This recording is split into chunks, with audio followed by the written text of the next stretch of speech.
بسم الله الرحمن الرحيم، وأفضل الصلاة وأجل التسليم على من بعثه الله رحمة وهدى للعالمين، وعلى آله الغر الميامين وصحابته الهداة المهتدين، وعلى من تبعه وتبعهم بإحسان إلى يوم الدين.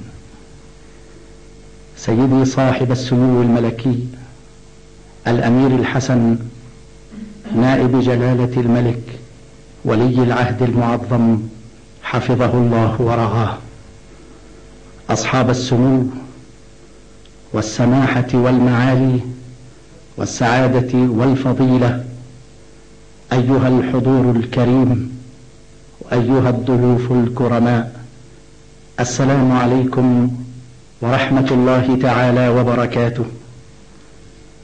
وإنه ليوم مشهود من أيام المملكة الأردنية الهاشمية، حيث يتفضل صاحب السمو الملكي الأمير الحسن المعظم لرعاية المجالس العلمية الهاشمية، وليكون هذا المجلس الأول تحت هذا العنوان الكريم في هذا الشهر الكريم: الوسطية والاعتدال في المنهج الإسلامي. خير ما نفتتح هذا المجلس آيات بينات من القرآن الكريم يتلوها الشيخ معروف محمد رشاد الشريف.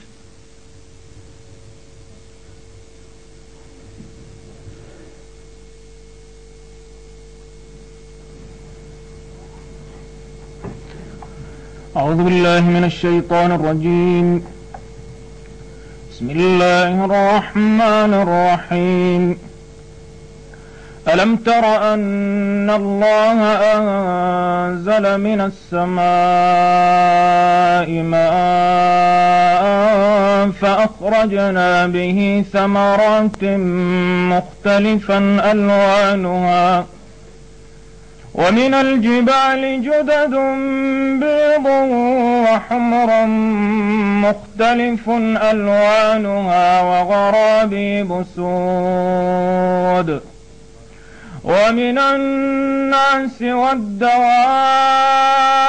والأنعام مختلف ألوانه كذلك، إنما يخشى الله من عباده العلماء، إن الله عزيز غفور. إن الذين يتلون كتاب الله وأقاموا الصلاة وأنفقوا مما رزقناهم سرا وعلانية يرجون تجارة لن تبور ليوفيهم أجورهم ويزيدهم من فضله، إنه غفور شكور. والذي أوحينا إليك من الكتاب هو الحق مصدقا لما بين يديه، إن الله بعباده لخبير بصير. ثم أورثنا الكتاب الذين اصطفينا من عبادنا، فمنهم ظالم لنفسه ومنهم مقتصد ومنهم سابق بالخيرات بإذن الله، ذلك هو الفضل الكبير. جنات عدن يدخلونها يحلون فيها من أساور من ذهب ولؤلؤا ولباسهم فيها حرير. وقالوا الحمد لله الذي أذهب عنا الحزن إن ربنا لغفور شكور. الذي أحلنا دار المقامة من فضله لا يمسنا فيها نصب ولا يمسنا فيها لغوب. صدق الله العظيم. صدق الله العظيم. سبحانك ربنا وأنت تخاطب هذه الأمة بقولك ادع إلى سبيل ربك بالحكمة والموعظة الحسنة. سبحانك وأنت تخاطبها فبما رحمة من الله لنت لهم، ولو كنت فظا غليظ القلب لانفضوا من حولك. سبحانك وأنت القائل إنا أرسلناك رحمة للعالمين. أقدم الكلمة لصاحب المعالي الأستاذ الدكتور عبد السلام العبادي ليحدثنا عن انطلاقة هذه المجالس العلمية الهاشمية، فليتفضل.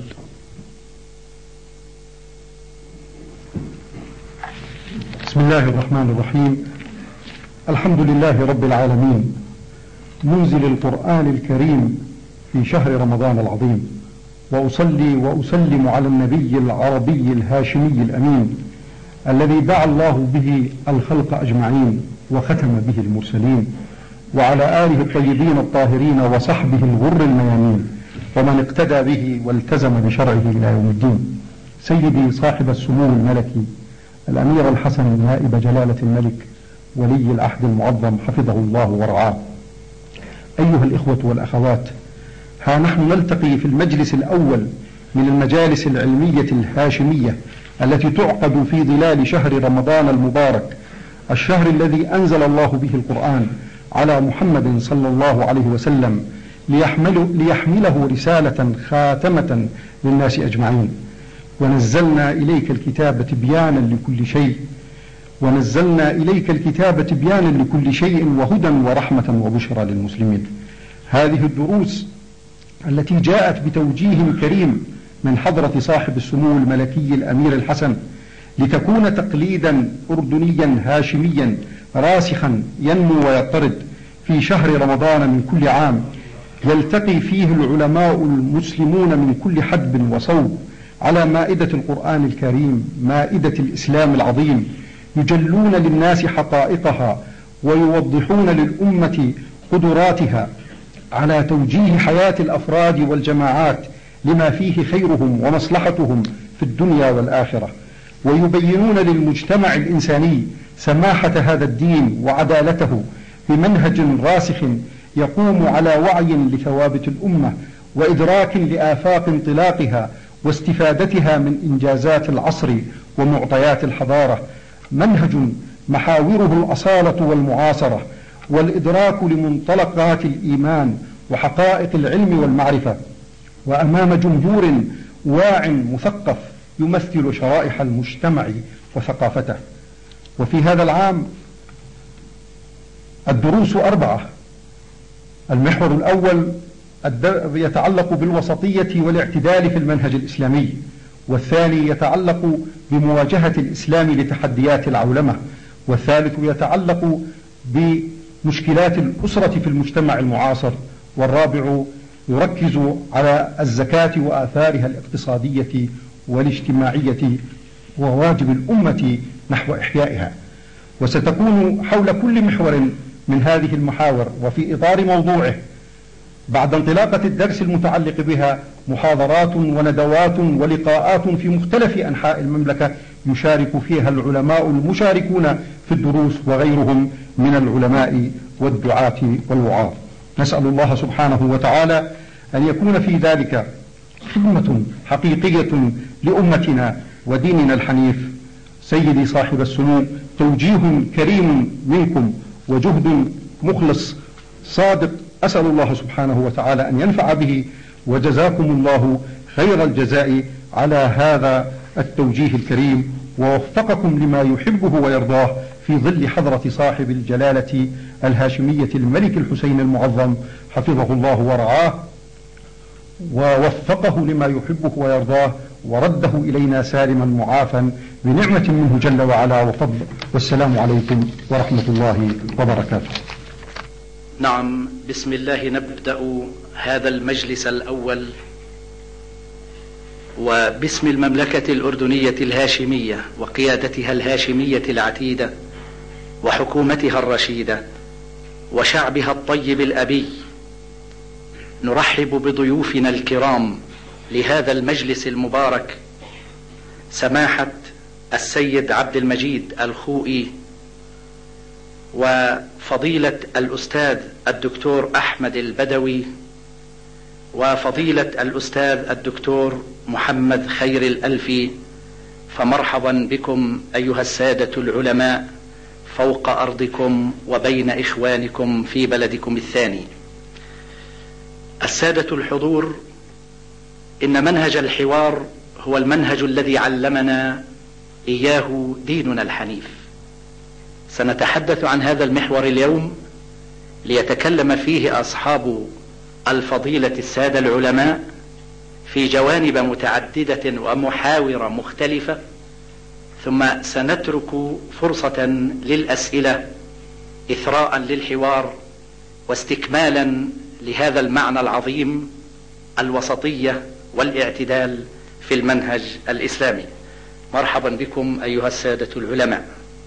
سيدي سماحة السيد عبد المجيد الخوئي، حينما نتحدث عن الوسطية والاعتدال لعلنا بداية نود التعرف والحضور والمشاهدين والمشاهدات عن مفهوم الوسطية والأدلة الشرعية التي تدور حولها، فتفضلوا سماحتكم.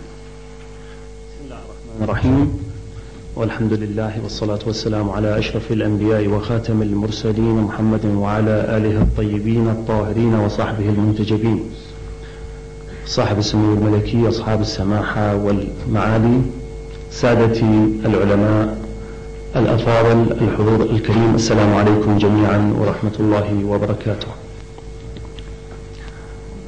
الوسط في اللغة هو ما يكون بين شيئين في موضوع واحد، ما يتوسط به الموضوع يكون وسطه. الوسطية بمعنى الاعتدال مقابل التطرف أو الغلو. التطرف بمعنى التقصير عن أداء الحق أو الواجب، أو الطرف الآخر المغالاة فيه. قال الله تعالى في محكم كتابه الكريم: بسم الله الرحمن الرحيم: وكذلك جعلناكم أمة وسطا لتكونوا شهداء على الناس ويكون الرسول شهيدا عليكم. الوسطية بمعنى الاعتدال في الواقع هي من فطرة الإنسان ومن تكويناته الذاتية التي فطر الله الناس عليها، وإنما يكون الميل إلى أحد طرفي الموضوع بسبب التأثيرات الخارجية التي تطرأ على الإنسان، في كل إنسان مسلما كان أو غير مسلم. وإنما جعل الله سبحانه وتعالى الأمة الإسلامية وعبر عنها أمة وسطا على أساس أنها في أحكامها وعباداتها ومعتقداتها جامعة بين الدنيا والآخرة وبين الماديات والمعنويات على حد سواء. فكانت الأمة أمة وسطة وأمة مسلمة. وكما يقول الفلاسفة ويستدل بعض المفسرون على أن الوسطية من ذات الإنسان وفطرته، أن الآية الشريفة أشارت إلى قوله تعالى: وكذلك جعلناكم، أي الجعل بإرادة إلهية. والوسطية لو لم تكن جعلا لكانت أمرا اكتسابيا ممكن يحصل عليها شخص ومن الممكن أن لا يحصل عليها شخص آخر، وإنما كان الجعل من الله سبحانه وتعالى قوة موضوعة في ذات الإنسان وفي فطرته منذ الخلق الأول. والاعتدال والاستقامة موضوع كبير وشامل الحقيقة، لأنه يمكن لا بل هو على التحقيق وارد في جميع ما يمكن أن يتصوره الإنسان من ماديات أو من معنويات، من معتقدات أو من أفكار اجتماعية سياسية اقتصادية روحية معنوية، وعليها شواهد كثيرة من القرآن الكريم في الاعتدال في الأكل والشرب. كلوا واشربوا ولا تسرفوا. هناك حد وسط بين الإسراف وبين التقصير عن الأكل لضعف الإنسان. هناك بخل وهناك إسراف، الحد الوسط بينهما الكرم وهو ما يدعو إليه الإسلام. هناك جبن وتخوف، يقول الله سبحانه وتعالى ولا تهنوا ولا تحزنوا وأنتم الأعلون، ومقابله التهور، يقول الله سبحانه وتعالى ولا تلقوا بأيديكم إلى التهلكة. الوسطية فيهما هي الشجاعة.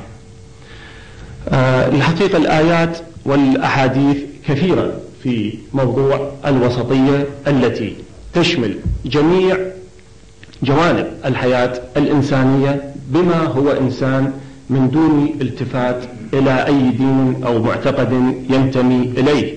وسطية واعتدال في اللباس، وسطية للرجال، وسطية واعتدال في الحجاب للنساء، وسطية واعتدال في الحصول على الثروة، وسطية واعتدال في الجاه والمقام والسلطة، وسطية واعتدال في أداء العبادات، وسطية واعتدال في أداء حقوق النفس وحقوق الأهل وحقوق المجتمع.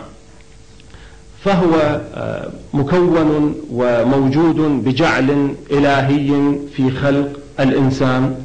والإسلام بما هو دين الفطرة يدعو إلى الوسطية أيضا، لنكون معتدلين في جميع جوانب حياتنا الاجتماعية. وشكرا. هل هناك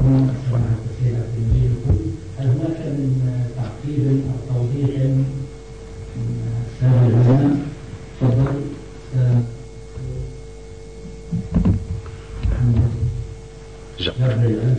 بسم الله الرحمن الرحيم. أولا نشكر الإخوة الذين أتاحوا لنا شرف هذا اللقاء وحضور هذه المجالس تحت الرعاية الملكية السامية وبحضور صاحب السمو الأمير الحسن. وشكرا للأخ عبد المجيد على ما أتحفنا به من تعريف الوسطية. وكنت أريد فقط أن أقول إن هذه الآية وكذلك جعلناكم أمة وسطا لتكونوا شهداء على الناس ويكون الرسول عليكم شهيدا، هذه آية تحتاج إلى كثير من الوقفات. أول شيء يلفت النظر فيها وكذلك، فكلمة وكذلك قال بعض المفسرين إنها تعود إلى الصراط المستقيم الذي سبق قبل ذلك. سيقول السفهاء من الناس ما ولاهم عن قبلتهم التي كانوا عليها، قل لله المشرق والمغرب يهدي من يشاء إلى صراط مستقيم وكذلك جعلناكم أمة وسطا. فكأن التشبيه هنا يعود إلى الصراط المستقيم الذي رسمه الله. هناك أمر آخر يمكن أن يلحظ في هذه المسألة، وأن كلمة كذلك وردت في معاني الحتم في أمور كثيرة. فسيدنا زكريا حينما بشرته الملائكة بغلام اسمه يحيى كان في موقف الغرابة. كيف أن يكون لي ولد وقد بلغني الكبر وامرأتي عاقر؟ قال كذلك. خلاص هو كده وبس. قال كذلك الله يفعل ما يشاء. نفس القصة تكررت حينما أتت السيدة مريم وقالت بعد أن بشرها بغلام أن يكون لي غلام ولم يمسسني بشر؟ قال كذلك الله يفعل ما يشاء إذا قضى أمرا فإنما يقول له كن فيكون. وهكذا أراد الله أمرا بهذه الأمة الإسلامية أن تكون الأمة الوسط، وكذلك جعلناكم أمة وسطا. يقول البعض إن الوسط بسكون السين هو يدل على البينية بين أشياء، فوسط الحلقة مثلا هو المكان المتوسط، والوسط يدل على عدة معان أهمها معان ثلاثة: الخيرية، العدل، البينية أيضا. طبعا كلنا نعلم من ناحية البينية أن الأمة الإسلامية حين نشأت كانت في وسط العالم، وحتى اليوم يقولون عنا الشرق الأوسط بالعربية والإنجليزية والفرنسية، فنحن وسط. عفوا يعني معلش هذه نتجاوز هذه. نعم. أما مسألة الخيرية فإنهم يربطون وكذلك جعلناكم أمة وسطا بقوله تعالى كنتم خير أمة أخرجت للناس. فهذه الخيرية هي أن الأمة وسط بين هؤلاء. فيما يتعلق بالعدل، هذه هي النقطة الكبرى في الأمة الإسلامية، ولا يمكن أن يكون الشخص ولا أن تكون الأمة شاهدة إلا إذا كانت تتصف بالعدالة، تتصف بالعدل. ولذلك إن الله يأمر بالعدل والإحسان وإيتاء ذي القربى. فهنا نستطيع أن نقول وكذلك جعلناكم أمة وسطا.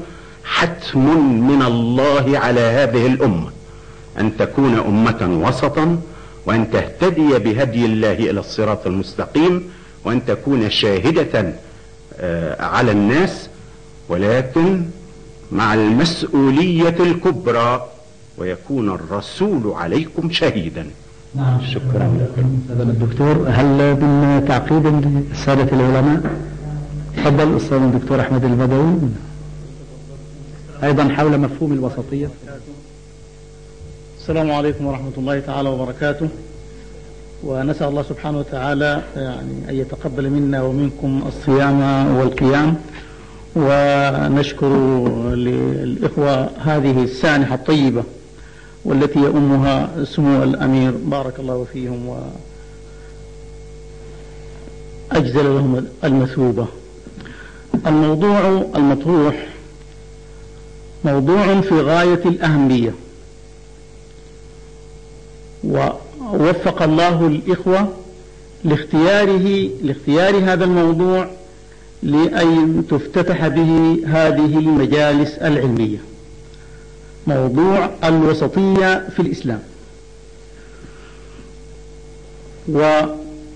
وإضافتي على ما ذكره الأخوين الكريمين كانت هناك إضافة، هو الموضوع نريد أن نخرج شيئا قليلا من المفاهيم اللغوية لهذا الموضوع. هي موضوع واسع، ما ذكر في معنى الوسطية أمر أيضا واسع، لكن ما يفهم من الوسطية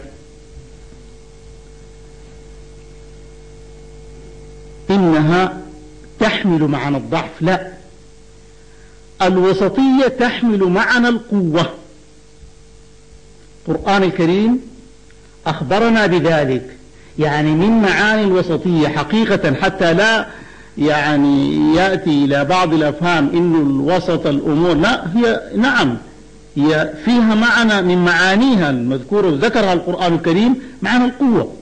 يعني حينما يذهب المسلم إلى سورة الروم ويقرأ قول الله تبارك وتعالى: الله الذي خلقكم من ضعف ثم جعل من بعد ضعف قوة ثم جعل من بعد قوة ضعفا وشيبا يخلق ما يشاء.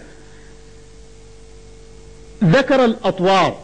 معلوم إن مرحلة القوة هي مرحلة الشباب والرجولة، وقعت بين مرحلة الطفولة، خلقكم من ضعف بين مرحلة الطفولة وبين مرحلة الشيخوخة. فالله حينما يقول الله الذي خلقكم من ضعف ثم جعل من بعد ضعف قوة ثم جعل من بعد قوة ضعفا، فالوسطية هنا تفيد معنى القوة. ولذلك الله سبحانه وتعالى حينما وصف هذه الأمة في خلقها: وكذلك جعلناكم، كما ذكر الأخوين الكريمين هذه الآية وهي محور الكلام، ومثل ما تفضل الأخ الكلام فيها واسع لأن كل الوسطية تدور حول هذه القضية. حينما قال الله: وكذلك جعلناكم أمة وسطا مؤهلة، ختم الله برسالتها الرسالات السماوية وجعلها أمة مؤهلة لقيادة المجتمع إلى الخير والأمن والأمان. وكذلك جعلناكم أمة وسطا، لأن هذا الوسط هو الذي يلتف حوله الآخرون، يعني الكل يلتف حول الوسط. وما دام الأمر كذلك فأمة وسط هي أمة خيرة. هذا القول لو سمح الأخ، هذا الكلام وكذلك جعلناكم أمة وسطا هو منهج المسلم في حياته. التكليف الشرعي الذي كلف الله سبحانه وتعالى به هذه الأمة، هذا التكليف منطلق من هذه الوسطية. لا يكلف الله نفسا إلا وسعها. أكبر قضية بعد كلمة التوحيد، أكبر ركن بعد كلمة التوحيد هي الصلاة التي هي صلة بين العبد وربه.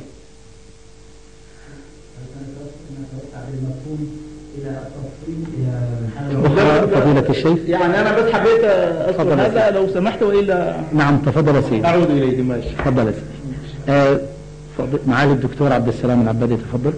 اسمح لي كريم تعليق بسيط وتعقيب بسيط.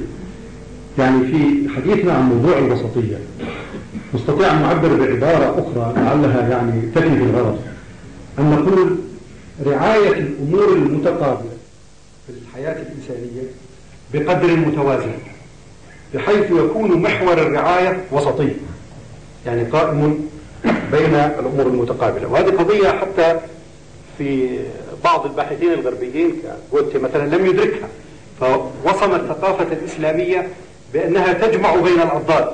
هي الحقيقة ليست جمع بين الأضداد، إنما هي معالجة متكاملة لقضايا الحياة الإنسانية بقدر وبشكل متوازن. وهذا حقيقة إذا دققت في حقائق الوجود الإنساني وحقائق الكون وجدت أن هذه الشريعة بهذه الصفة انسجمت مع حقائق الكون وحقائق الفطرة الإنسانية. فالإنسان جسم وعقل وروح، فإذا الشريعة التي تنظم حياته لا بد أن تراعي كل هذه المكونات. وكذلك حقائق الكون نفسه قائم على التقابل بين في المادة بين الزوجية، نظام الزوجية في هذا الكون كما نعلم في البحث العلمي. ومن هنا يعني نستطيع أن نقول أنه في الأمور المتقابلة هنالك رعاية متكاملة، الدنيا والآخرة، المادة والروح، العقل والعاطفة، الفرد والجماعة، التوجيه والتشريع، المرونة والثبات، الواقعية والمثالية، وهكذا تلاحظ هذا الأمر بعبارة شكرا الله لكم معالي الدكتور. إذا سادتنا الحضور، أخواتنا الحضور، أيها المشاهدون والمشاهدات، مفهوم الوسطية تقعد لنا فيه بعد هو رعاية الأمور المتقابلة بقدر متوازن، هو الخيرية والعدل، هو السماحة، هو الحكمة، هو الرحمة، هو الحق. ننتقل إلى محور آخر نتحاور والسادة العلماء وإياكم بالنسبة لمظاهر الوسطية في الإسلام. فضيلة الأستاذ الدكتور أحمد البدوي، حين نتكلم عن مظاهر الوسطية في الإسلام لعلنا نأخذ بعد المادية والروحية في هذا الجانب، إذا أمكن لفضيلتكم أن يوضح هذا البعد. نعم، بارك الله فيك. يمكن الدخلة التي دخلتها في الأول هذه، أنا كنت أريد أن أنفذ إلى هذه النقطة، وفعلت خيرا حينما تدخل الدكتور العبادي بارك الله فيه وأضاف جديد لهذا المفهوم الذي ينبغي أن يكون يعني إن شاء الله متمكنا في الأذهان. أن يبدو لي هذا الوسطية تظهر عمليا في أمور الإسلام. لو سمحت لي بالمثال الأول الذي ختمت به حديثي الماضي، يعني أنا قلت الصلاة هي الركن الثاني في الإسلام، و5 صلوات، 5 صلوات فرضها الله على عباده، 5 صلوات. هذه الصلاة تكليف من الله سبحانه وتعالى، لكن هذا التكليف هو رحمة في الدنيا قبل الآخرة، ورحمة في الدنيا يعني عمل واضح، يعني ما يحتاج إلى المصلي حينما ينهض إلى أداء هذا الواجب أول ما يقدم عليه يقدم على الطهارة، والطهارة في حد ذاتها تنشيط، طهارة ثوب وطهارة جسم وطهارة مكان، والطهارة تكون بالماء. لكن من فضل الله علينا لو تعذر علينا استعمال هذا الماء بفقده حقيقة أو حكما، الله سبحانه وتعالى يسر علينا في عبادتنا هذه وقال انتقلوا من هذه إلى طهارة أخرى، فإن لم تجدوا ماء فتيمموا صعيدا طيبا ضربتين على الأرض. الصلاة نفسها حث الرسول عليه الصلاة والسلام أن تكون في المسجد وفي جماعة، لكن الفلاح ممكن أن يصلي في مكان عمله وهو يفلح في أرضه دقائق، العامل، الموظف، الطالب، كل مسلم لا تعيقه الصلاة في أداء عمله، لا بل القرآن بين لنا حتى من دخل المسجد فإذا قضيت الصلاة فانتشروا في الأرض. أنا أريد أن أقول هذه الصلوات الخمسة فيها التيسير أن ننتقل من طهارة إلى أخرى. الصلوات الخمسة نفسها فيها الصلاة الرباعية للمضطر المسافر قيل له أقصر الصلاة جعلها الله لنا ركعتين. في بعض الأمور نجمع الوقتين مشتركتين، الوقت الظهر والعصر نجمعهم ونقصرهم كما يحصل. فهذه واحدة من القضايا ربنا بين لنا إنه وسطية، وبين لنا في التكليف الذي كلفنا به في هذا الركن. هذا الركن تكليف علينا لكنه رحمة، ونتنقل به من حال إلى حال بحسب استطاعة المكلف في هذا الأمر. وحينما تذكرون قصة الصحابي الذي يعني حينما كان الجو بارد وكانوا في سفر وبعض زملائه أخذ أن يتوضأ وهو هرب من هذا وتمرغ في التراب، قال هذه فيها تهلكة، تمرغ في التراب، وجاء لرسول الله والرسول بين له كيف تكون هذه الطهارة الترابية هذه كيف يعمل بها، بينها له رسول الله صلى الله عليه وسلم. نفس هذا التنقل لو سمح الإخوة بموضوع آخر، هذه الفريضة التي نحن متلبسون بها ونسأل الله يتقبلها منا، فريضة الصيام. صيامنا صيام وسط، من طلوع الفجر إلى غروب الشمس، نمسك عن الأكل والشرب وشهوة النفس من طلوع الفجر إلى غروب الشمس بنية التقرب إلى الله سبحانه وتعالى. هذه الفريضة نفسها. ومعنا فيها أيضا رخص الله سبحانه وتعالى للمسافر والمريض أن يفطر في نهار رمضان ويقضي متى ما يسر الله له ذلك. فكأنما حتى العبادات هذه العبادات المفروضة علينا فرضا عينيا متعين على كل قادر مستطيع، إن طرأ طارئ على هذا المكلف له أن ينتقل بهذه العبادة الشرعية إلى وضع آخر. شكرا أخي فضيلة الأستاذ الدكتور. هل من تعقيب أو تعليق لأصحاب الفضيلة على هذا المحور؟ طيب، أعتقد سنعطي فرصة سماحة الشيخ للأسئلة بعد ذلك إن شاء الله، وهناك أوراق توزع نحن جاهزون لاستقبالها. بارك الله فيكم. عندنا المحور الثالث تحت هذه المعاني الجليلة للوسطية والاعتدال حول مسألة الجمع بين مصالح الفرد ومصلحة الجماعة أو المجتمع أو الأمة. ما موقع هذا البعد تحت هذا العنوان العظيم؟ فضيلة الأستاذ الدكتور محمد جبر الألفي، تفضل يا سيدي. بسم الله الرحمن الرحيم. الواقع أننا يمكن أن نفهم هذا الأمر إذا رجعنا قليلا إلى النظم غير الإسلامية. نجد أن بعض النظم تسمى النظام الفردي، وهذا النظام الفردي هو نظام يعطي للفرد حرية كاملة وحقوقا موصولة فيما يتعلق بعقيدته، فيما يتعلق بعبادته، فيما يتعلق بمعاملاته بين الناس. هذا النظام يسود في كثير أو في حتى الآن نستطيع أن نقول في أغلب دول العالم النظام الفردي. النظام الآخر وهو الذي يسمى بالنظام الجماعي أو الشمولي.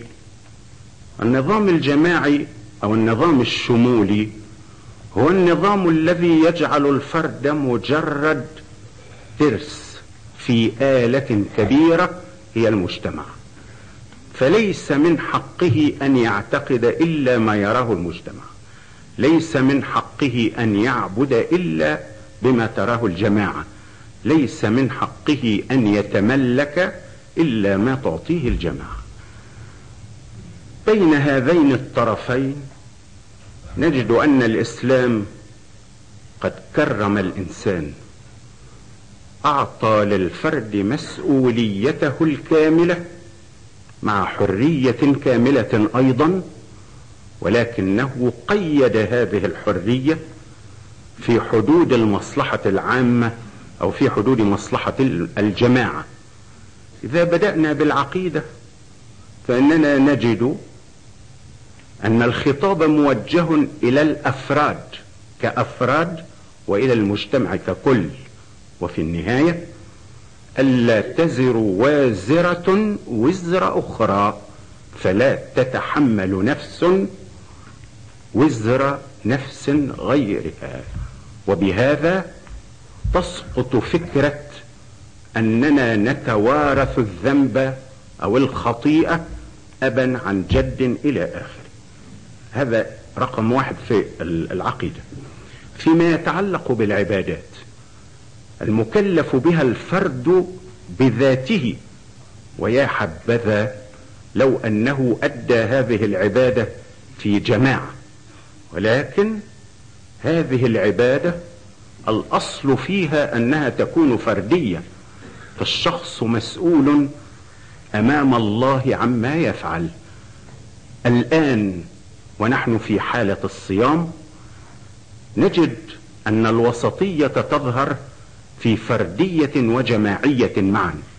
فردية بمعنى أن كل إنسان مكلف إذا لم يكن عنده عذر بهذا الصوم بينه وبين الله.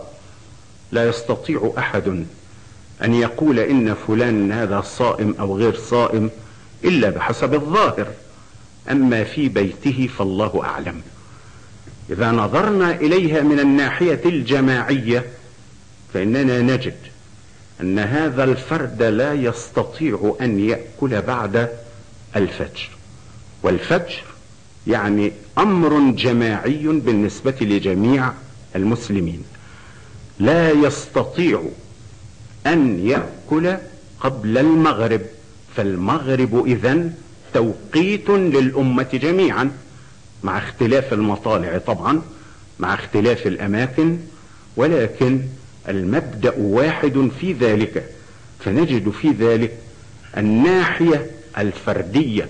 الزكاة نفس الشيء، نجد أن فيها الفردية، الإنسان عليه أن يخرج زكاة ماله، وقد قال الله مخاطبا رسوله صلى الله عليه وسلم: خذ من أموالهم صدقة تطهرهم وتزكيهم بها وصل عليهم إن صلاتك سكن لهم. هي فردية ولكنها جماعية من ناحية أخرى، وهي أنها صدقة تؤخذ من أغنيائهم وترد على فقرائهم، فيترتب على ذلك إذن هذا التعادل وهذا التوازن فيما يتعلق بالعقيدة، فيما يتعلق بالعبادة، فيما يتعلق بالتملك، فحق التملك مكفول. ونستأذن الدكتور عبد السلام العبادي في أن نقول من رسالته إن الإسلام قرر أن تكون الملكية لا فردية محضة ولا جماعية محضة، ولكن للفرد حقوقا وللدولة حقوقا، وإن للأمة أي الجماعة حقوقا في هذا. فهناك إذن تمايز بين الملكية الفردية وهي حق للجميع، وبين الملكية الجماعية وهي حق للمجتمع، وبين ملكية الدولة التي يمكنها أن تقوم بالتعادل بين عملية الملكية الفردية والملكية الجماعية. أستاذنا الدكتور محمد جبر الألفي، بودي إن كان أصحاب الفضيلة السادة العلماء من تعقيب، وخاصة حول قضية حينما تتعارض المصالح الفردية مع مصالح الجماعة والأمة، ماذا يمكن أن نتحدث في الموضوع أو أي بعد آخر؟ تفضل معالي الدكتور عبد السلام. كريم إذا سمحت، قبل التعليق على ما تتفضل به، يعني لابد في الواقع من أن ننتبه في موضوع الفردية والجماعية إلى نظرة الإسلام المتكاملة بهذا الخصوص والشاملة. هي تنظر للفرد باعتباره فرد له صفاته المستقلة المتميزة، وكل فرد يتميز بهذه الصفات عن بقية الأفراد، وله علاقاته الاجتماعية. ولذلك الشريعة التي جاءت تنظم حياة هذا الإنسان لاحظت صفاته الفردية ولاحظت علاقاته الاجتماعية. في مجال الصفات الفردية واضح المنهج الإسلامي الشامل في قضية حقوق الإنسان، حقه في الحياة وحقه في الكرامة، حقه في التملك، حقه في العمل، إلى غير ذلك من الحقوق. وأيضا كما تفضل أستاذنا الكريم بالنسبة لمسؤوليته المستقلة، كل نفس بما كسبت رهينة، إلى غير ذلك. أما بالنسبة لموضوع حقوق الجماعة، وهي تصل إلى ما تريد طرحه أخي الكريم، بالنسبة لحقوق الجماعة لاحظت الشريعة في هذا المجال أمرين. الأمر الأول تقييد الحقوق الفردية بما يضمن مصلحة الجماعة، فالشريعة لا تعرف الحقوق الفردية المطلقة في كل مجال. ومن أوضح الأمثلة في هذه الأيام ما يتحدث عنه في مجال الحرية. يظن بعض الناس كما عبر صاحب السمو أن الحرية تعني التحرر من المسؤولية. الحقيقة أن الحرية تعني أن تكون في إطار ما تعبر فيه عن ذاتك دون الإساءة لحقوق الآخرين ومصالحهم وحرياتهم وكراماتهم وخصوصياتهم. فهذا المنهج حقيقة تجد في كل النسق الإسلامي أنه الشريعة لا تعرف الحقوق الفردية المطلقة، تعرف الحقوق الفردية التي تحترم حياة الإنسان وحقه وكرامته، لكنها تقيد هذه الحقوق بما يضمن خير الجماعة وخير المجتمع. ثم ليس هذا فقط، إنما حمل أيضا الفرد بالإضافة لتقييد حقوقه الفردية جملة من الواجبات المادية والمعنوية التي هدف منها مصلحة الجماعة، مثل الواجبات المادية يقع في رأسها حق الزكاة، حق الفقراء في الكفاية من أموال الأغنياء، إلى غير ذلك من حقوق حمل إياها الفرد لمصلحة الجماعة. وهذا حقيقة نسق متكامل، الوقت لا يتسع لبيان تفصيلاته، وواضح أن هذا الموضوع هو إطار وعنوان لكثير من القضايا والتفصيلات التي تندرج تحته. وشكرا. شكر الله لكم. هل من تعقيبا حول المسألة باختصار في دقيقة؟ تفضل. في دقيقة يعني لو تفضل. الشريعة الإسلامية تنظر للفرد جزء من الأمة. في كل أمور الخير الفرد جزء من الأمة الإسلامية. يعني الآن حينما نقرأ سورة الفاتحة فقط، فيقرأها المسلم في اليوم والليلة لو صلى الفرائض فقط 17 مرة. هذه السورة نقرأ فيها اهدنا الصراط المستقيم. اهدنا بضمير الكل، ما بيقول اهدنا الصراط المستقيم. علمنا الله سبحانه وتعالى حتى في الأمور التعبدية أن يدعو المسلم كأنما هو مع جماعته اهدنا الصراط المستقيم. كل الدعاء القرآني إلا ما نسب إلى بعض الأنبياء في أمر يخصه، لكن كل الدعاء لو وصلت خواتيم سورة البقرة التي كان يتكلم فيها الإخوة قبل ما نأتي إلى هنا، في خواتيم سورة البقرة كلها دعاء جماعي. ربنا لا تؤاخذنا إن نسينا وأخطأنا، ربنا ولا تحمل علينا. جماعة تدعو لك ولجماعة المسلمين، كل المسلمين.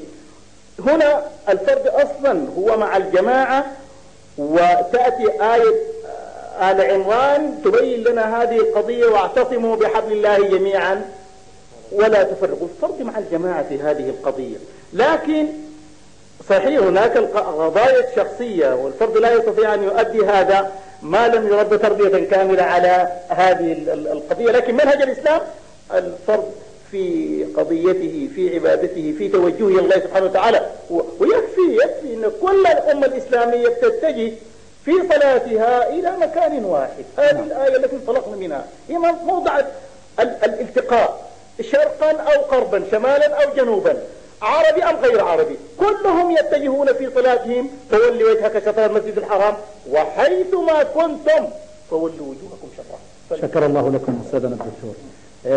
نتوجه إلى سماحة السيد عبد المجيد الخوئي، أيضا في دائرة محور حول الوسطية والاعتدال في المنهج الإسلامي فيما يتعلق بالواقعية والمثالية إذا أمكن.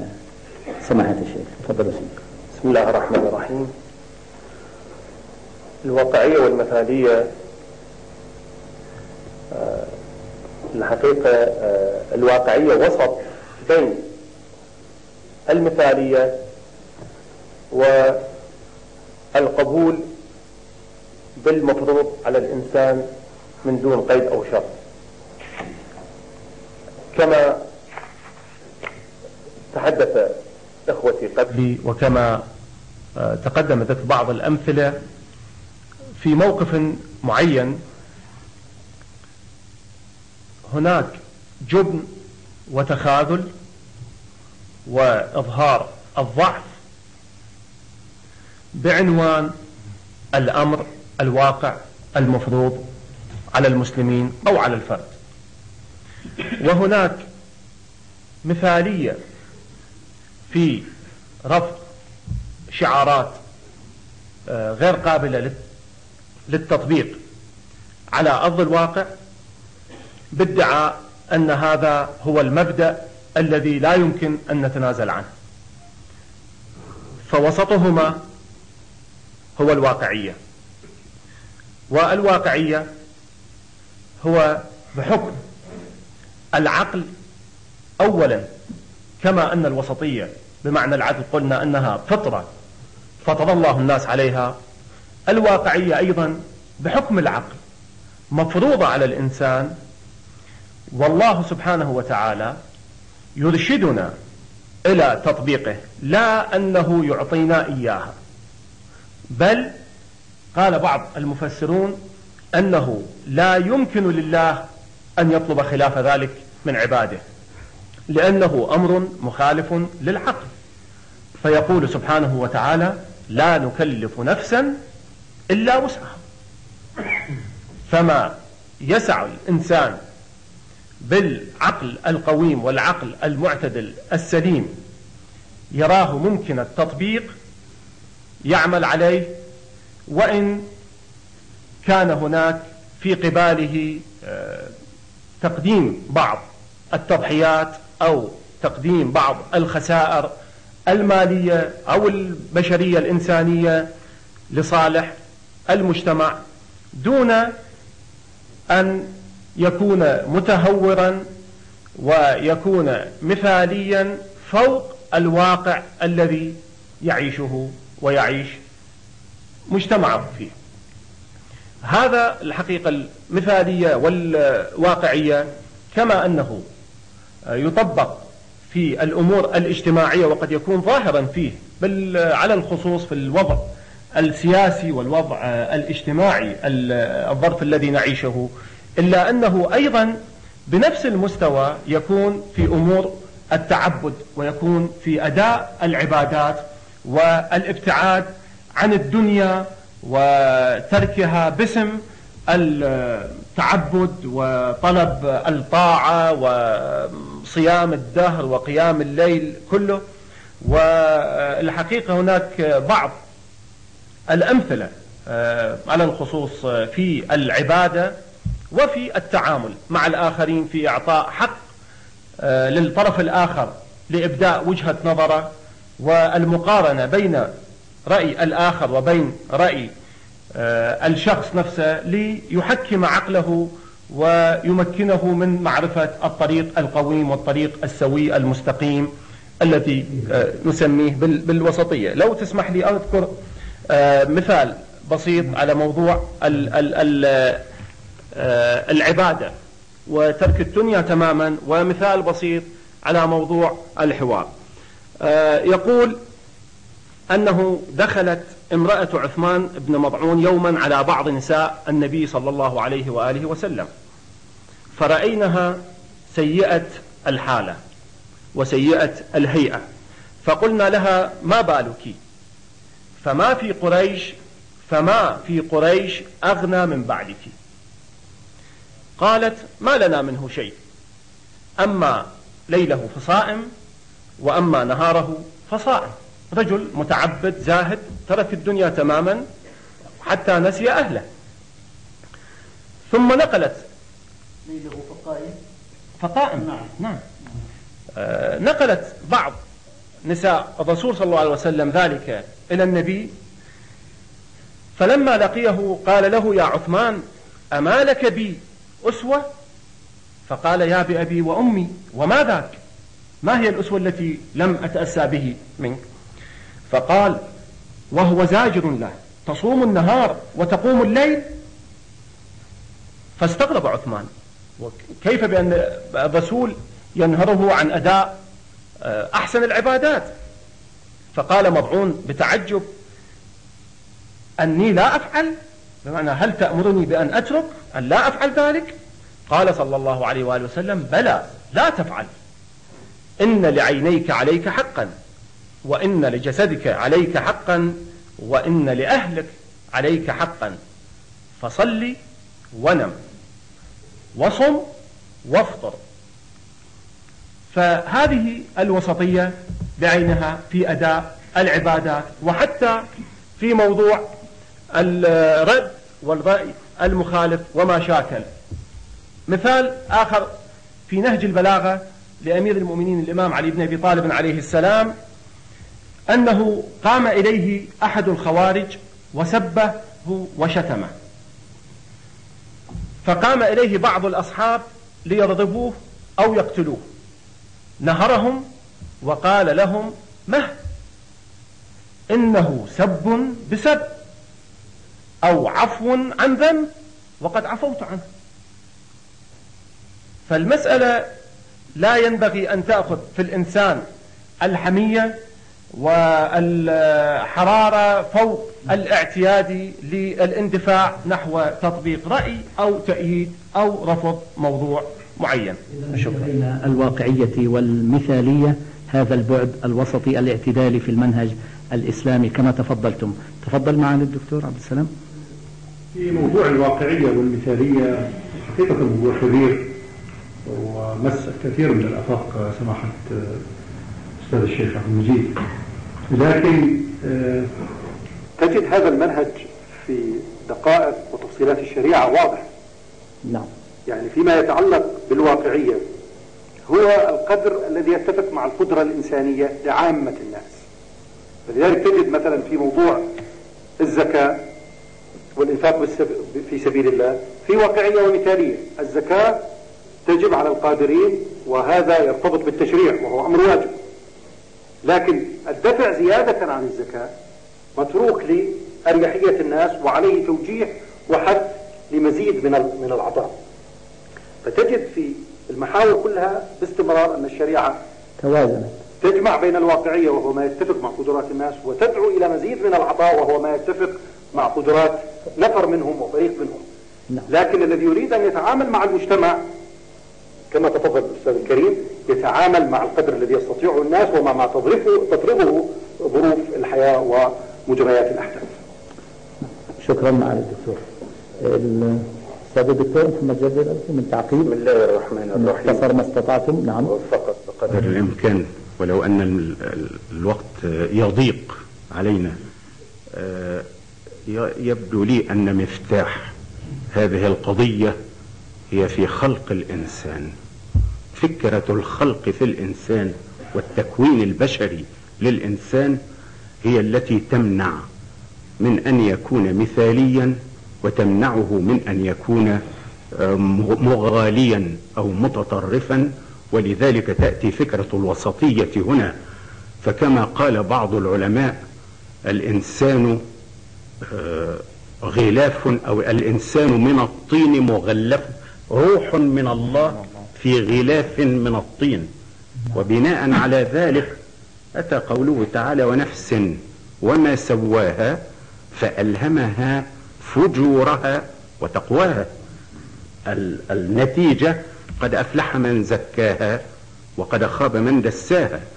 فالإنسان الذي خلق من طبيعة الأرض لا يستطيع أن يسمو في مثاليته إلى الملائكة، وهو في نفس الوقت لا يجوز له أن يهبط إلى مستوى الحيوان.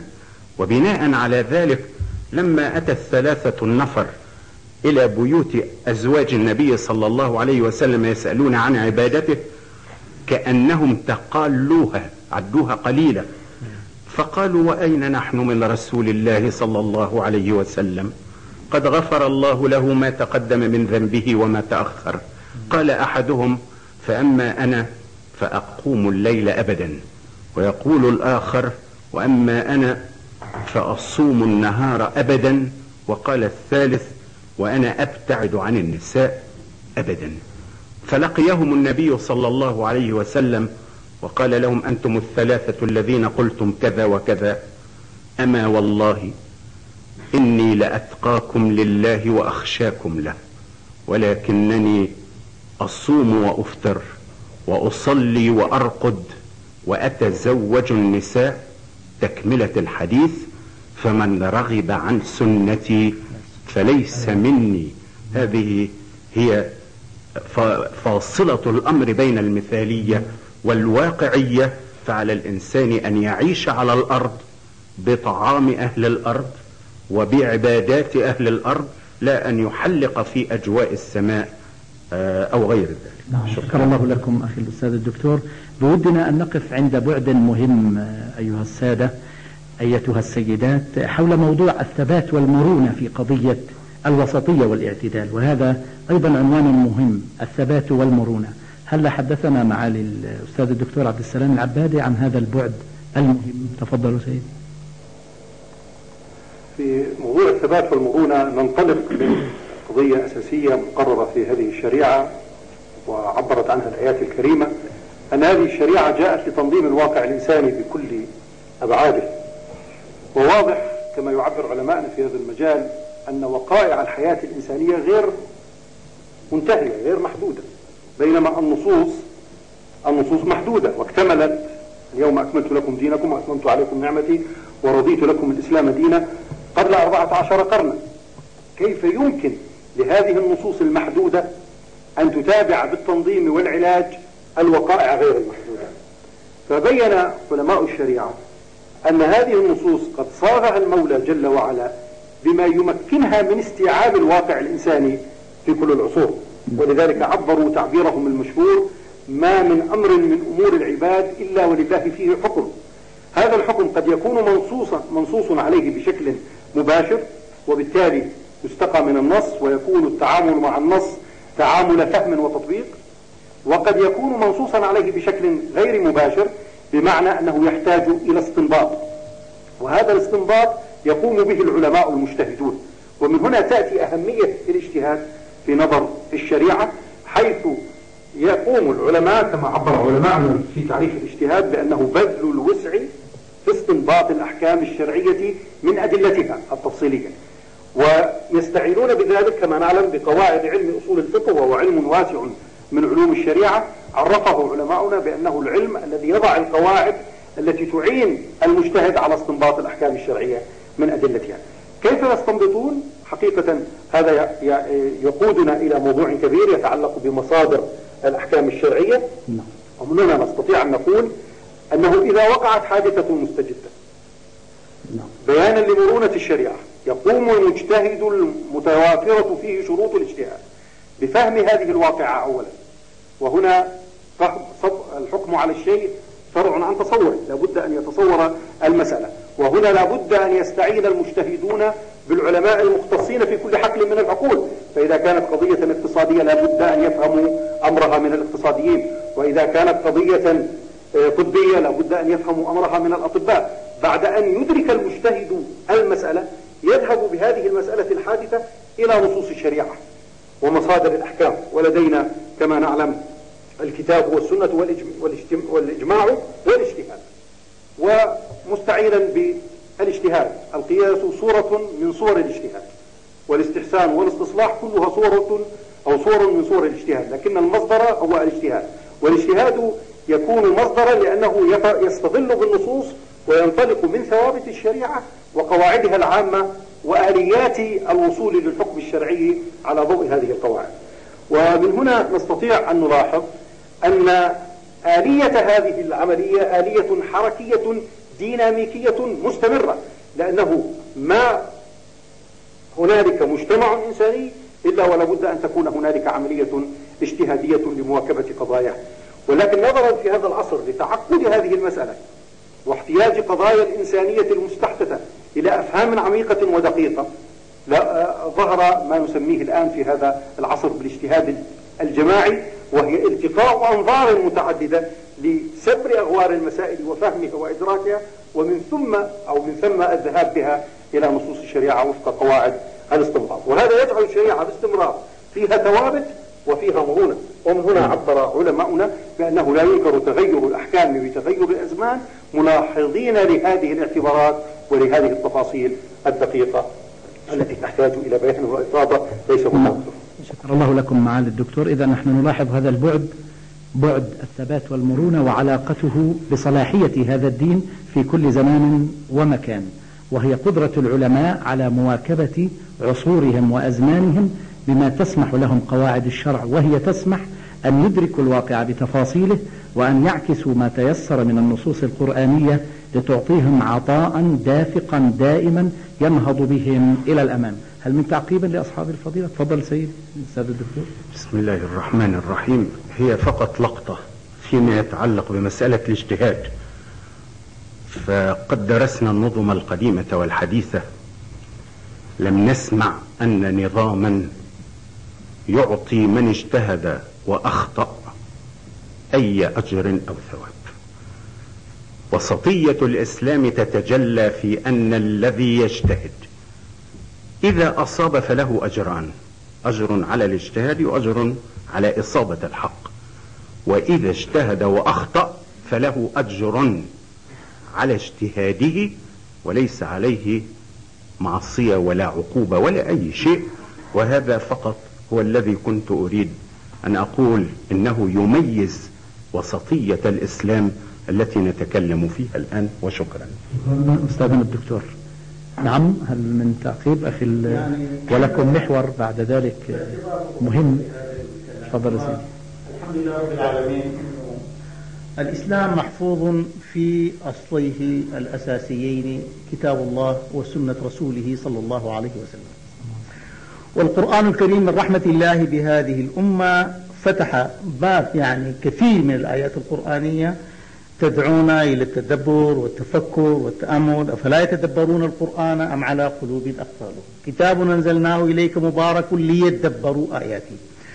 وهذه على أساس إن النبي صلى الله عليه وسلم، هذا رأي الجمهور، إن النبي صلى الله عليه وسلم بين من القرآن ما احتاج إلى بيان. هذا رأي الجمهور. في مقابل هناك من قال الرسول أنيط به بيان القرآن الكريم بقوله وأنزلنا إليك الذكر لتبين للناس ما نزل إليهم. الرسول بين. لكن كثير من الآيات القرآنية مجال، مثل ما تفضل الدكتور، مجال لهذه المستجدات استنباط. متى؟ حينما نعجز أمام النص الشرعي. عجزنا ما وجدنا، ما فهمنا النص الشرعي، أو كل إدراكنا ما وجدنا حل القضية في نص شرعي واضح بين، المجال مفتوح لأن يعمل الناس بالضوابط، ومش الناس مطلق الناس، لا، أهل العلم، بالضوابط التي وضعها العلماء، حتى لا يكون هناك تسيب في الآراء، وحتى لا نجد الكل يفتي بعلم وبغير علم ويدعي أنه صاحب الرأي في هذه القضية. فهناك ضوابط لإفادة هذه المعنى الثابت. آيات الله الحمد لله محفوظة. سنة رسول الله صلى الله عليه وسلم وضع لها العلماء ضوابط هي الأخرى محفوظة. يكون بعد ذلك ما لم نجد حله واضحا في نص، علينا أن نلجأ إلى الضوابط التي وضعها العلماء.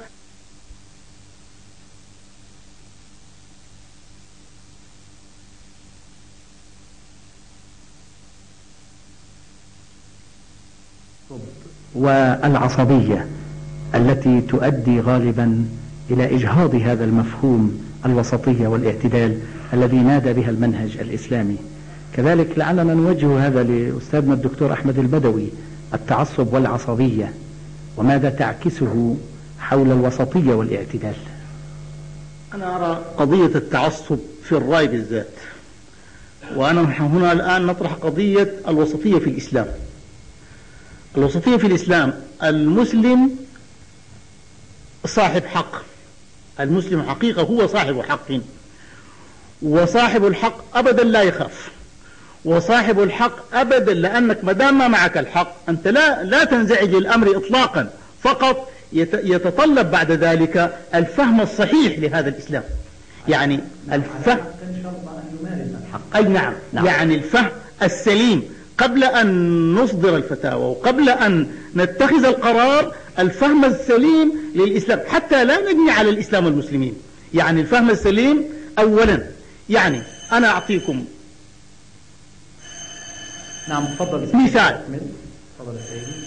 مثال للفهم الصحيح لعلمائنا، ربنا يرحمهم ويغفر لهم. من ذلك ابن العربي المالكي صاحب كتاب أحكام القرآن، تطرق إلى الآية القرآنية في تفسيره: فاغسلوا وجوهكم وأيديكم إلى المرافق وامسحوا برؤوسكم. ووقف مع المسح برؤوسكم. أنا فقط شاهد من هنا الرأي الواسع لابن العربي المالكي، الفهم الواسع. ابن العربي المالكي ذكر 11 قولا في هذه الآية برؤوسكم، 11 قولا، وهو مالكي، والمالكية يقولون بمسح الرأس كله. لكن مع هذا لم يخطئ أولئك ولم يغضب عليهم، وإنما التمس لهم العذر. قال: لكل رأي متجه، فإن للشريعة طرفان، طرف التيسير وطرف الاحتياط. فمن مسح الجزء أخذ بالتيسير، ومن مسح الكل احتاط. انظر يا أخي الكريم، هذا الفهم الواسع رجل مذهبه غير هذا.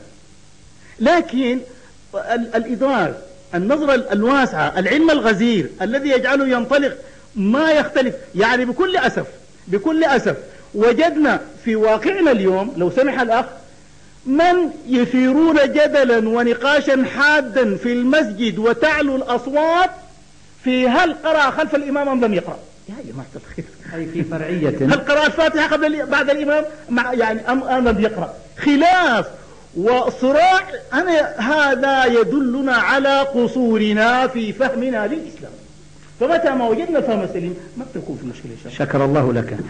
هذا أيضا يجعلنا نتحدث مع أستاذنا الدكتور محمد خير الألفي بالنسبة للعزيمة والرخصة امتدادا لهذا البعد الذي يحجب بعد التعصب والعصبية، لما أفاض فيه الإسلام بين البعدين، بعد العزيمة وبعد الرخصة في دائرة الوسطية والاعتدال. تفضل أستاذنا. بسم الله الرحمن الرحيم. الواقع أن فكرة العزيمة تنطلق من مسألة أداء العمل بحالته التي شرع بها.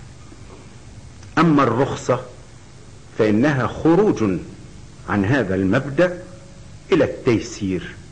هذا هو الأساس الأول في المسألة. وقد تكلم الإخوة الكرام فيما يتعلق بالتخفيف في العبادات، فيما يتعلق بحل أكل الميتة للمضطر، ولكني أضيف إلى ذلك مسألة أساسية، هي أن كثيرا من العلماء يعتبرون أن الذي لا يأخذ بالرخصة مذنب، فإذا كان على سفر أو كان مريضا وصام فإن صومه لا يصح وعليه أن يعيد هذا اليوم، مع أن الله تعالى قال في نهاية الآية وأن تصوموا خير لكم.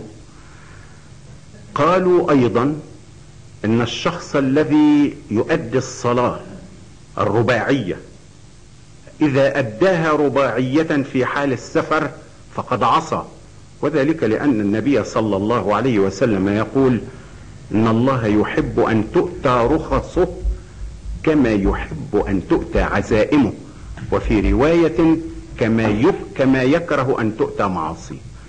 وبناء على ذلك فإن مسألة العزيمة هي الأصل في الشريعة، هي الأصل في كل ما شرع من عبادة ومعاملة، ولكن الرخصة يمكن أن تخرج بالإنسان من منطقة الضعف، وخلق الإنسان ضعيفا، إلى منطقة أخرى يتحملها مصداقا لقوله تعالى لا يكلف الله نفسا إلا وسعها، يريد الله بكم اليسر ولا يريد بكم العسر.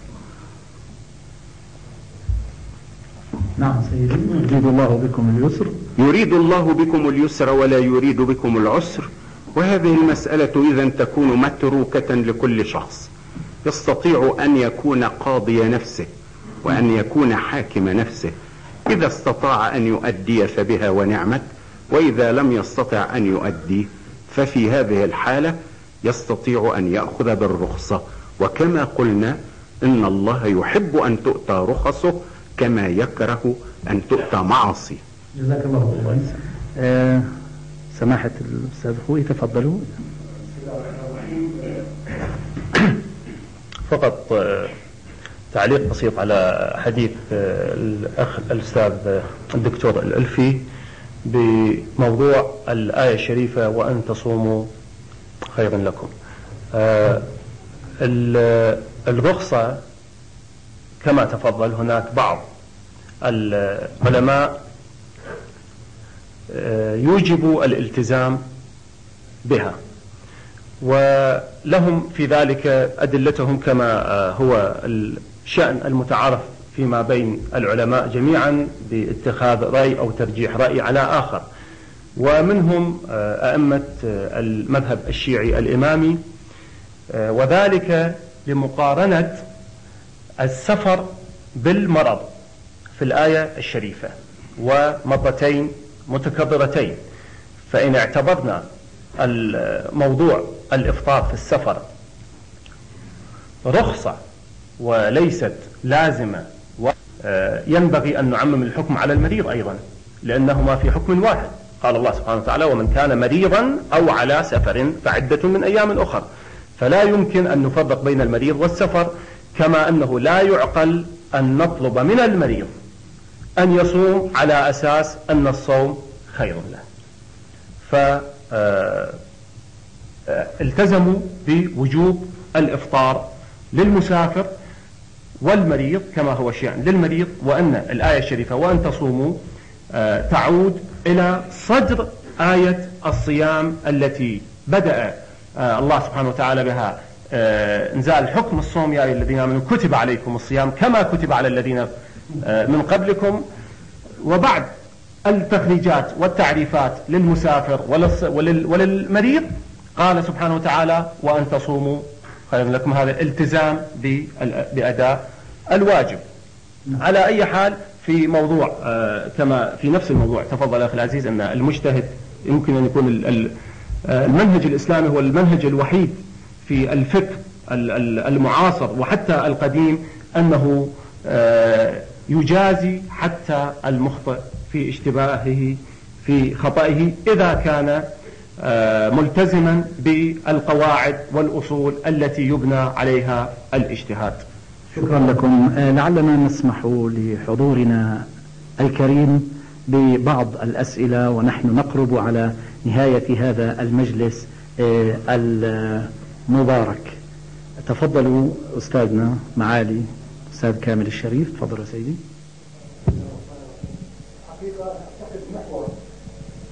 نعم تفضل، إذا ممكن الميكروفون سيدي. أن تأتي الآية الكريمة التي أشارت لوسطية الأمة الإسلامية مباشرة بعد الحديث عن القبلة، ثم معلوم أن اتجاه المسلمين للقدس القبلة، والقدس هي قبلة كانت ولا تزال طبعا لأديان أخرى. اشترك الإسلام في تقديسها وفي الاهتمام بها، وخاصة أنها كانت في مرحلة تكوين الأمة. ومعلوم أن التكوين على نترك طابعه على الأمة مهما كبرت. هذه نعم لها أهمية اعتقاد صحيح، وخصوصا أنها تأتي ضمن هيمنة الإسلام بمعنى استيعاب. هيمنة ليست سيادة يعني وإنما هي استيعاب. نعم، ما بقي من جوهرها ومن صحيحها. ثم المحور الثاني الذي يمتد مع هذا ما انعكاس هذه الوسطية على العالم المعاصر تقدمه الأمة الإسلامية لعالم يعاني من التطرفات في موضوع المرأة، في موضوع الاقتصاد، في موضوع الحرية الفردية، في موضوع كيف يمكن نبرز الوسطية في هذه الميادين. هذه المحاور فقط التي ننبه إليها. نعم. وأرجو أن أتوكل. شكر الله لكم معالي الأستاذ. هل من تعقيب؟ إذا في من سؤال آخر هناك تفضل هناك. لا هناك في عفوا. بسم الله الرحمن الرحيم. في البداية لا يسعني إلا أن أتقدم بوافر الشكر لسمو ولي العهد الذي عودنا دائما على إطلاق الأفكار الإبداعية التي من خلالها يثير فينا مواضيع على غاية كبيرة من الأهمية، خاصة لمجتمعنا ولوسطنا في العالمين العربي والإسلامي. المواضيع التي تثار حقيقة جديرة بالبحث والاهتمام، وجديرة بالتركيز، وأن تأخذ بعدها كاملا وإيصالها إلى جميع أبناء الوطن لكي يكونوا على بينة من الأمر. الوسطية موضوع مهم جدا، وفي حقيقة الأمر لا أريد أن أضيف تعريفا، ولكنني أقول بأن الوسطية هي مجمل الصفات الحميدة التي نمتدح بها بعضنا بعضا. وعندما نقول بأن فلان كريم فهي الوسطية بين أن يكون مبذرا وبين أن يكون بخيلا. فالوسطية قضية مهمة جدا تستحق الاهتمام وتستحق البحث. ما يحصل حاليا كل المواضيع التي أثيرت جديرة بأن تتبلور وأن تأخذ بعدها كاملا لإيصال هذا المنهج ولترسيخ قناعات معينة بمنهجية هذا الدين والاعتدال. السؤال الذي يفرض نفسه في هذا المجال على علمائنا الأجلاء الأكارم: أين دورهم في إعادة الأمة إلى وسطيتها واعتدالها، بعيدا عن الشطط والتعصب وترسيخ مفاهيم وقيم الإسلام الحقيقية كما أرادها الله سبحانه وتعالى، والموائمة بين روح وجوهر هذا الدين وتطورات العصر الذي نعيش فيه. وشكرا. شكرا لكم سيدي. هذا السؤال أيضا تفضل هنا. نعم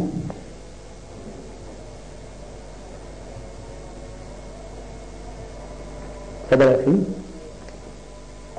نعم. بسم الله الرحمن الرحيم.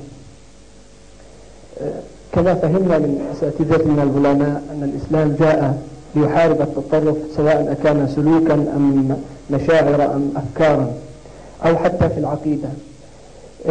كان التطرف على امتداد التاريخ الإسلامي بين مد وجزر، وقد ألقى بظلاله على المجتمعات وعلى أمنها عبر التاريخ.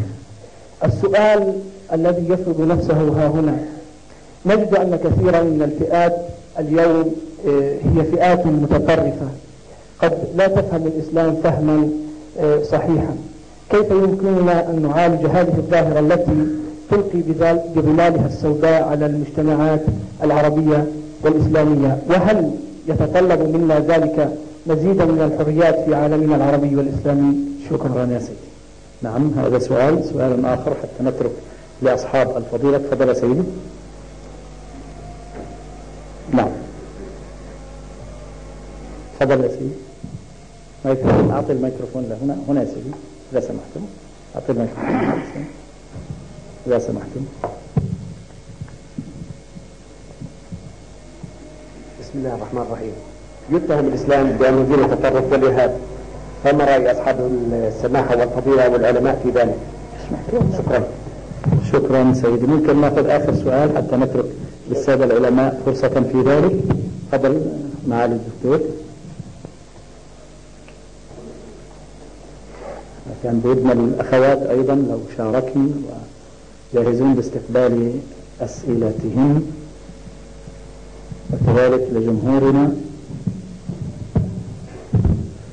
بسم الله الرحمن الرحيم. شكرا لصاحب السمو على هذه الرعاية الطيبة، وشكرا للعلماء الأفاضل. تعليقي الحقيقة بالنسبة للأخ الفاضل عبد المجيد الخوئي فيما يتعلق حينما علق على جعلناكم، وقال الجعل أنه من الله وبالتالي ليس مكتسبا. أنا أعتقد أن هذه الفكرة كبيرة وخطيرة.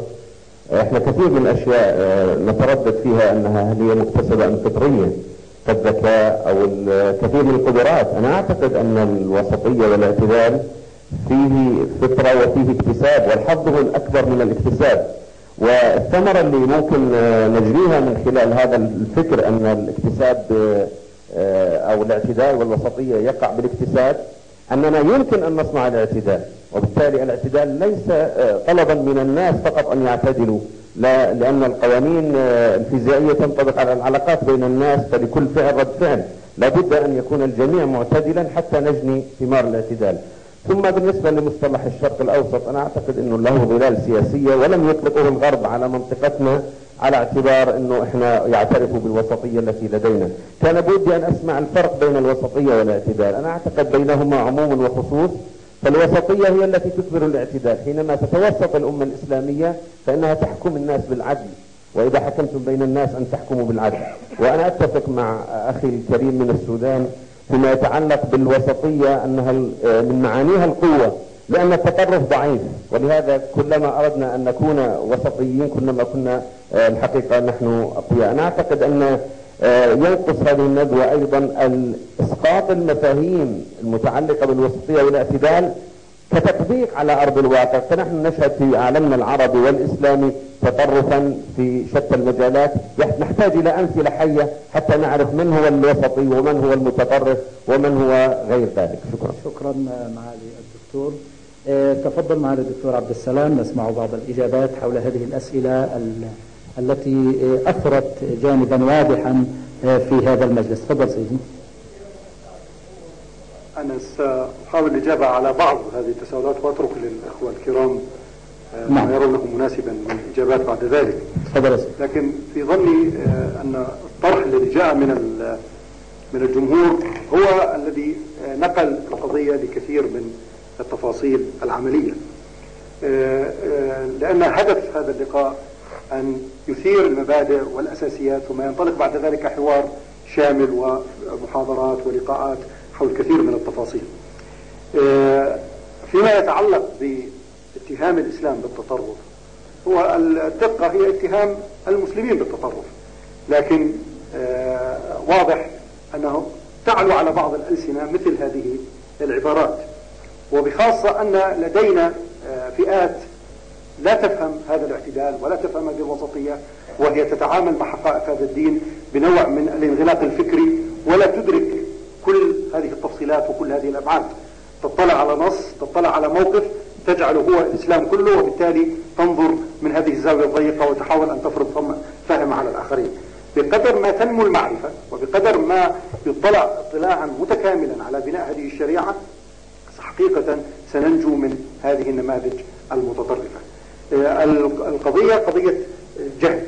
بالنسبة لغير المسلمين من قوى قد تتهم هذا الدين بهذا الوصم، حقيقة تتحرك في ذلك قضايا سياسية، ونذكر في الواقع الجهد الكبير العظيم الذي يبذله صاحب الجلالة وسمو الأمير في الرد على هذا الاتهام وبيان أن الإسلام دين يحرص على الاعتدال والوسطية، وأن نماذج التطرف التي قد تنسب لبعض المسلمين هي نماذج خاطئة، وهي نماذج تحتاج إلى تصحيح وتوعية، وأن نماذج التصرف قد تصدر في ظل أي دين من أي فرد لا يدرك حقائق هذا الدين من أتباعه.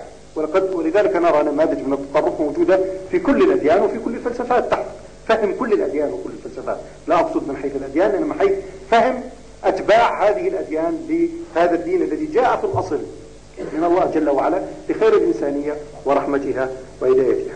لذلك الاتهام هو اتهام حقيقة يفرضه على الساحة التصرف الخاطئ لبعض المسلمين، فواجب الدعاء، واجب المطلعين، واجب العلماء أن يبذلوا كل جهد ممكن لتوضيح هذه الحقائق للناس من المسلمين أولا، ثم لغير المسلمين ليظهر هذا التعامل الفذ لهذا الدين مع حقائق الوجود الإنساني. بقي قضية الوسطية، وهل هي جعلية ولا مكتسبة؟ بس تعليق بسيط إذا سمح معالي الأخ الدكتور بسام. الوسطية مجعولة في الإسلام في الدين، يعني بأمر الله جل وعلا، وهي ليست مكتسبة، ولكنها بالنسبة للمسلمين في تعاملهم مع هذا الدين هي مكتسبة. ولا يمكن المسلم أن يكون بمجرد انتسابه وسطيا، لابد أن يكون ممارسا لهذه الأبعاد المتوازنة في هذا الدين ليكون وسطيا في سلوكه وأخلاقه وتعامله. شكرا يا سيدي معالي الدكتور. هل من تعقيب إذا سمحتم دقيقة لأننا نشرف على نهاية الوقت، إذا سمحتم تفضل يا سيدي دقيقة. شكرا جزيلا معالي الأخ أبو أنس، أغناني عن موضوع الجعل والاكتساب، وموضوع باعتقادي الوسطية هو عين الاعتدال. العدل والوسطية والقسط والميزان والخير كلها ألفاظ لمعنى واحد، قد تختلف في اتجاهات أو مضامين.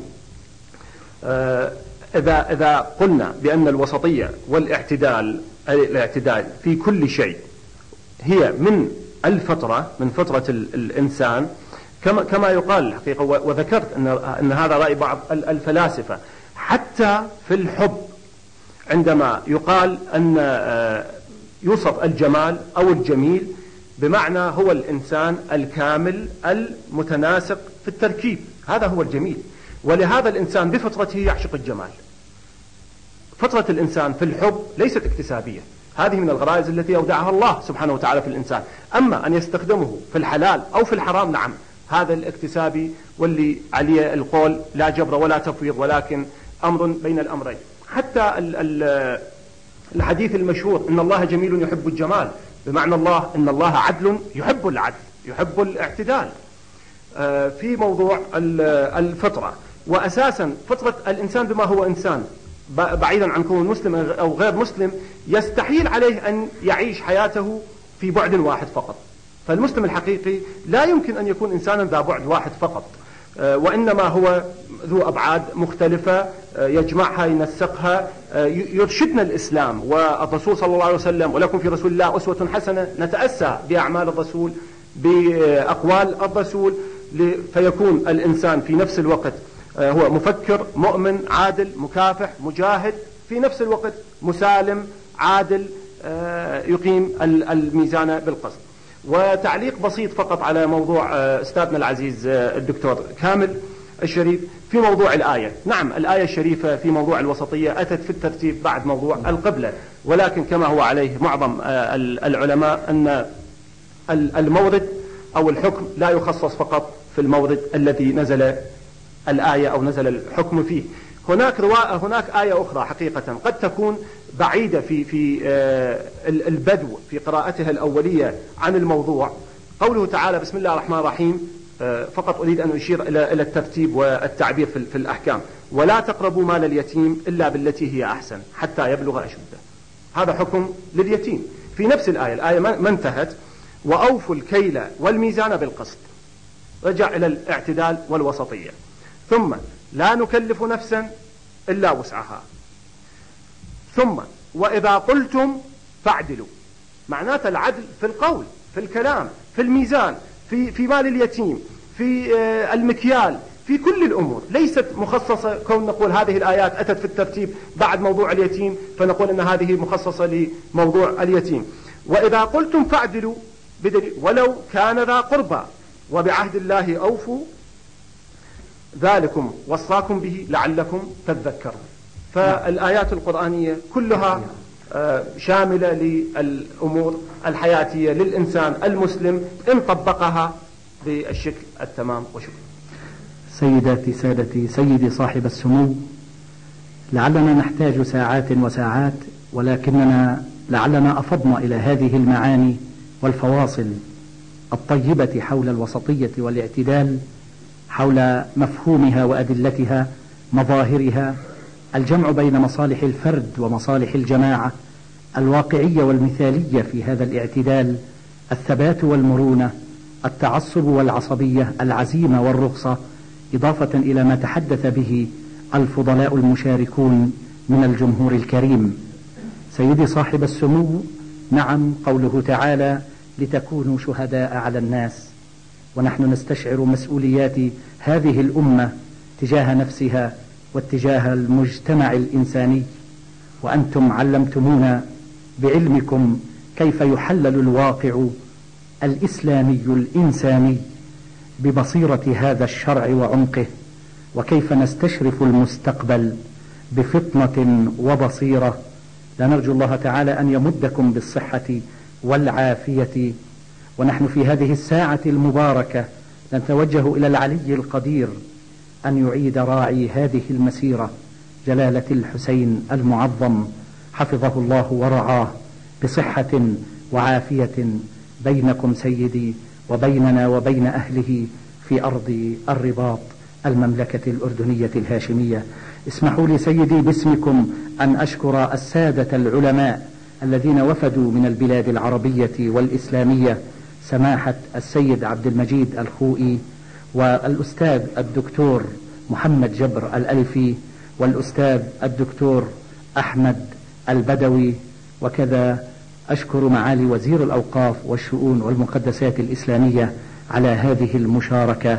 نعم، ونحن نذكر قول الله عز وجل: والعصر إن الإنسان لفي خسر إلا الذين آمنوا وعملوا الصالحات وتواصوا بالحق وتواصوا بالصبر. ونحن نذكر قول الإمام الأوزاعي فقيه الشام: ما من أمر أمر الله به إلا عارضه الشيطان فيه بخصلتين لا يبالي بأيهما أصاب: الغلو والتقصير. في نهاية هذا اللقاء أيها المشاهدون أيتها المشاهدات ومن المملكة الأردنية الهاشمية نشكركم كذلك، وإلى مجلس قادم إن شاء الله، والسلام عليكم ورحمة الله تعالى وبركاته.